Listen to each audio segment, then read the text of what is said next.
जम्मू काश्मीरना पहलगामમાં પ્રવાસીઓ પર આતંકી હુમલો, 2 ના મોત, 12 લોકો ઘાયલ. હુમલામાં 3 ગુજરાતીઓ ઇજાગ્રસ્ત. સેનાનું સમગ્ર વિસ્તારમાં સર્ચ ઓપરેશન.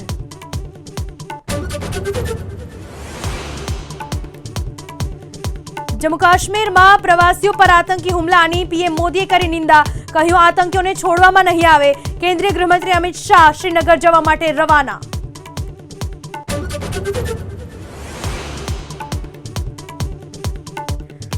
યુપીએસસીનું પરિણામ જાહેર. 1009 ઉમેદવારોની પસંદગી. શક્તિ દુબે ટોપર. ટોપ 30માં ગુજરાતના 3 ઉમેદવારોએ મારી બાજી.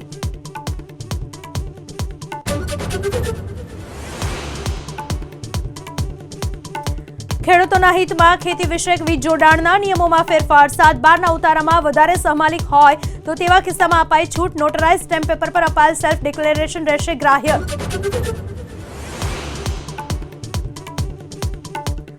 મહારાષ્ટ્રમાં ઉદ્ધવ ઠાકરે અને રાજ ઠાકરેના એક સાથે આવવાની અટકળો વચ્ચે પોસ્ટર વોર. મુંબઈમાં દાદર સેના ભવન પાસે લાગ્યા પોસ્ટર.